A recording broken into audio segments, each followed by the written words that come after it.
Hello everyone, this is प्रशांत पांडे और हमारे आज के लेक्चर में हम लोग पढ़ेंगे इलेक्ट्रिक फ्लक्स के बारे में। इससे पहले हमारे लास्ट लेक्चर में हमने motion of a charge particle पढ़ा था इन एक्सटर्नल फील्ड।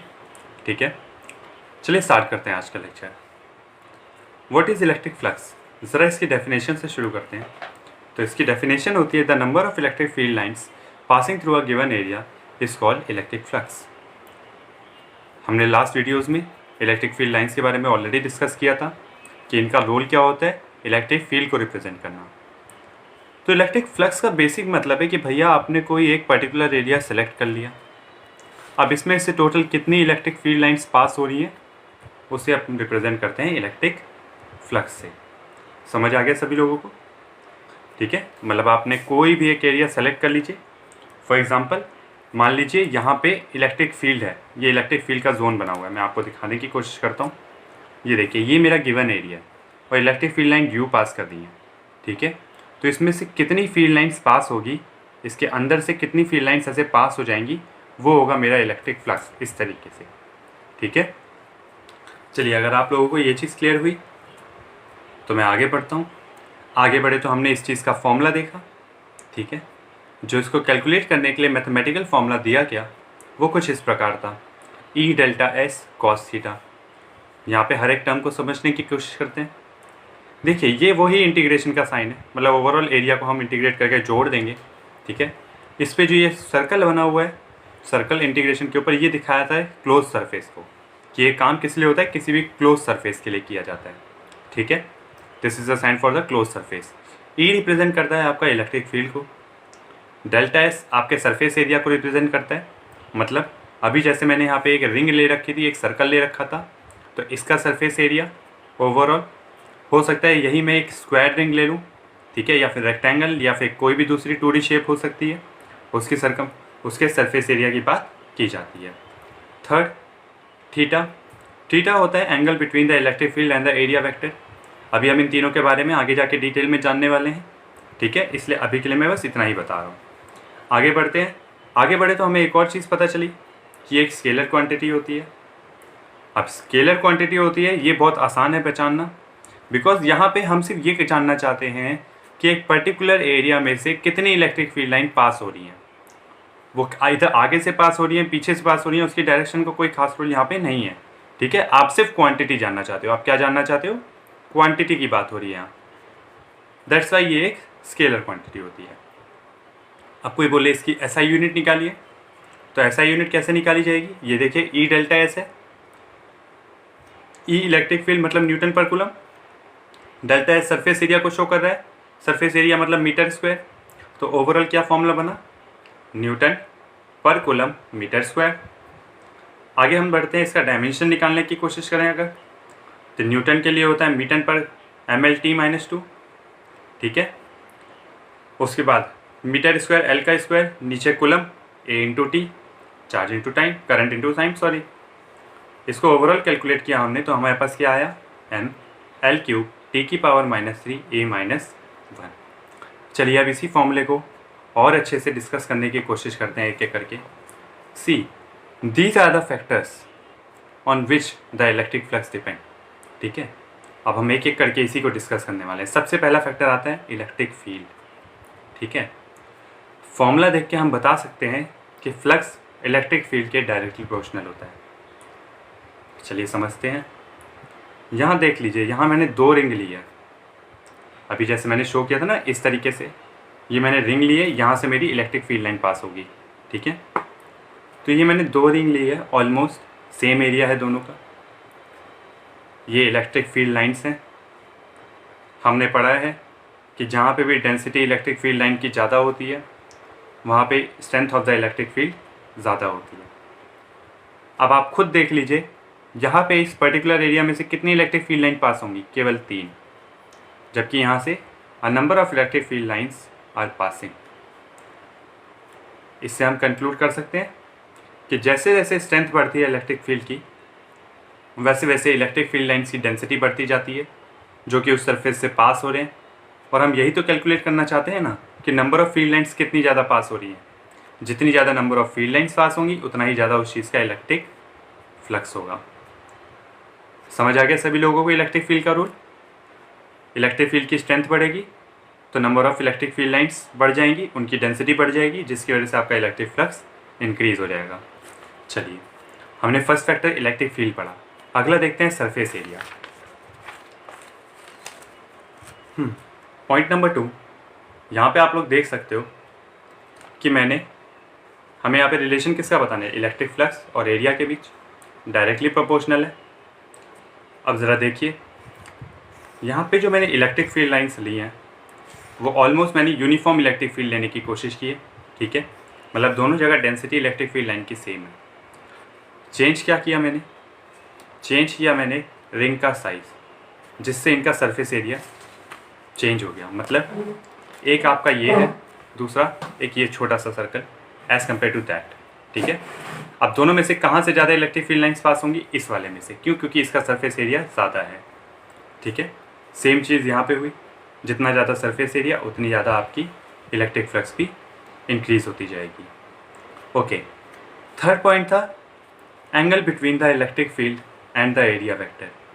कि आपका इलेक्ट्रिक फील्ड और एरिया वेक्टर क्या चीज़ होती है, पहले तो इनको समझते हैं। यहाँ पे एक ये नया वर्ड इंट्रोड्यूस हो गया, एरिया वेक्टर। इसको समझना बहुत ज़रूरी होता है। What is area vector? हमने एरिया बहुत अच्छे से सुना है, लेकिन एरिया वेक्टर के बारे में हम कुछ भी नहीं जानते। तो ज़रा एरिया वेक्टर को देखते हैं। The direction in which the surface of an object is facing through is it's area vector. मतलब मैंने यहाँ पहले क्यूब से दिखाने की कोशिश की है, उससे पहले ज़रा एक तरीके है मेरे पास, इससे और समझ लें। मान लीजिए ये मेरा हाथ है, इसका जो ये वाला सरफेस है, ये किस तरफ है इसका मुंह? इस तरफ। तो ये है इसका एरिया वेक्टर, ठीक है? ये वाली साइड किस तरफ फेस कर दी है? कुछ इस तरफ। अब इसी हाथ को मैं यूँ रख दूँ तो इसका एरिया वेक्टर किस तरफ हो जाएगा? ऊपर की साइड, ठीक है? Not this is the area vector, ऊपर, ठीक है? मतलब एरिया वेक्टर हमेशा किसी भी सरफेस के परपेंडिकुलर बनता है। अगर इस शीट के बोलूँ तो ऐसे ऊपर की तरफ। समझ आ गया सभी लोगों को? मान लीजिए ये मेरी रिंग है, ठीक है? ये रिंग है, अभी इसका एरिया वेक्टर ऐसा है, ऐसा कर दूँ तो एरिया वेक्टर ये हो गया, ठीक है? चलिए, सेम विद दिस क्यूब, आप यहाँ पे भी देख सकते हो। क्यूब की जो ये राइट साइड वाली साइड है, इसका एरिया वेक्टर इस तरफ होगा, ठीक है? लेफ्ट साइड का इस तरफ, वो ये टॉप वाली साइड है, इसका ऊपर की तरफ होगा, और इसका बॉटम साइड, नीचे वाली साइड का ये बाहर की तरफ निकल रहा होगा, और इसकी पीछे वाली साइड का बैकवर्ड साइड में जा रहा होगा। ऐसे ये आगे की तरफ आ रहा होगा, इसकी पीछे वाली साइड का पीछे की तरफ जा रहा होगा। आई होप आप लोगों को समझ आया हो, ठीक है? मैं थोड़ी सी और कोशिश करता हूँ यहाँ पे। मान लीजिए मेरी एक डायरी है। अब डायरी की एक ये वाली जो साइड है, सॉरी आप लोगों को इससे दिख नहीं रहा होगा, छोड़िए इसको, इसमें टाइम वेस्ट नहीं करते। आई होप आप लोगों को इतना क्लियर हो मैंने जो समझाने की कोशिश की, ठीक है? अब हम इसको रिंग की मदद से समझते हैं। तो रिंग का एरिया वेक्टर अभी अभी मैंने दिखाया था, कुछ इस तरीके से होगा। ये मेरी रिंग है, ये मेरी रिंग है ऐसे, ठीक है? और ये होगा मेरा एरिया वेक्टर, ठीक है? अब समझिए मेरी इलेक्ट्रिक फील्ड लाइंस इधर से आ रही हैं, ठीक है? This is my electric fields, ये मेरी इलेक्ट्रिक फील्ड है, ठीक है? मतलब मेरी इलेक्ट्रिक फील्ड की डायरेक्शन कुछ इस तरीके से है, ठीक है? और इसका एरिया वेक्टर भी इसी तरफ है। मतलब इलेक्ट्रिक फील्ड की डायरेक्शन और एरिया वेक्टर दोनों के बीच का एंगल 0 डिग्री है, क्योंकि दोनों सेम डायरेक्शन में। ऐसे में जो number of electric field lines pass होती हैं इस एरिया से, वो बढ़ जाती हैं। आप इसको अब आसानी से समझिएगा। मान लीजिए ये मेरा हाथ है, ये मेरा सरफेस है, यहाँ पे ये मेरी जो फिंगर्स हैं ये इलेक्ट्रिक फील्ड है। अब ये आके सारी की सारी टकरा गई, सारी की सारी सरफेस से पास हुई।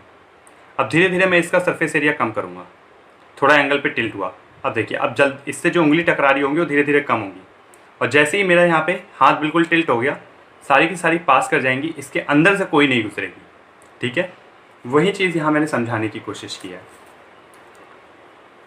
देखिए यहाँ पे जब बिल्कुल सीधी रिंग थी, इसका एरिया वेक्टर भी इसी तरफ, इलेक्ट्रिक फील्ड भी इसी तरफ, थीटा 0 डिग्री था, आपका ओवरऑल फ्लक्स जो था मैक्सिमम निकला। वही जब मैंने ऐसे करके रख दी रिंग, ठीक है, और इलेक्ट्रिक फील्ड लाइंस ऐसे पास हो रही हैं, तो इसके अंदर से कोई भी फील्ड लाइन पास होने का चांस ही नहीं बनता।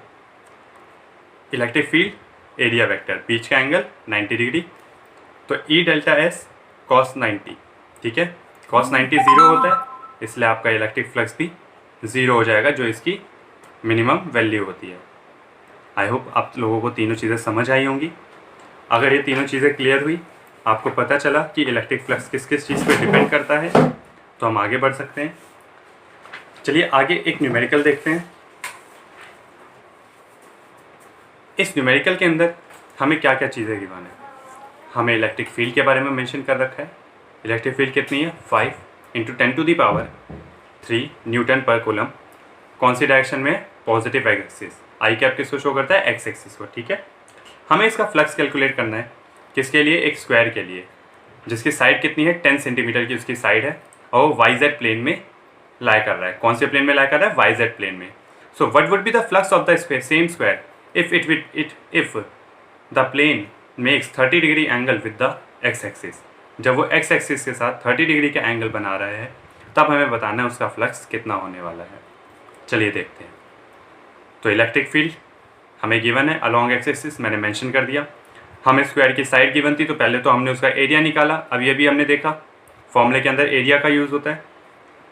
अब प्लेन जो है वो वाई जेड प्लेन में, it's plane is parallel to Y Z plane. तो एरिया वेक्टर क्या होगा, हमेशा प्लेन के परपेंडिकुलर ही तो होगा ना। मान लीजिए ये मेरा एक प्लेन शीट है, इसका एरिया वेक्टर इसके परपेंडिकुलर है, और अगर मेरा प्लेन ही वाई जेड है, तो प्लेन परपेंडिकुलर कौन सी डायरेक्शन में होगा, एक्स एक्सिस पे होगा, अलोंग एक्स, ठीक है। तो थीटा कितना है, 0 डिग्री। यहाँ पे अब अगर मैं फ्लक्स कैलकुलेट करूँ तो कितना आएगा, ई ए कॉस 0, ठीक है। ई ए कॉस 0, ई की वैल्यू 5 की इंटू 10⁻³ इंटू एरिया कितना निकला है, 10⁻⁻²। कैलकुलेट किया तो ये हमारा फ्लक्स निकला। ये हमारा तब था फ्लक्स जब वो बिल्कुल पैरेलल था, ठीक है। हमारा थीटा था 0 डिग्री।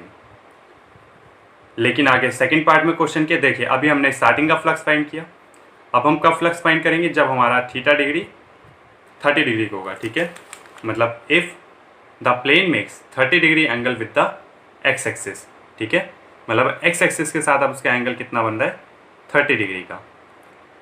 तो इस पे जो परपेंडिकुलर बनेगा, इस पे जो ये परपेंडिकुलर ड्रॉ किया मैंने, इसका एक्स एक्सिस के साथ कितने डिग्री का एंगल बन रहा होगा, 60 डिग्री का। देख लीजिए, ये मेरा प्लेन है, दिस इज़ माई प्लेन। इसके ऊपर जो ये परपेंडिकुलर बना है, ये मेरा एरिया वेक्टर है, ठीक है।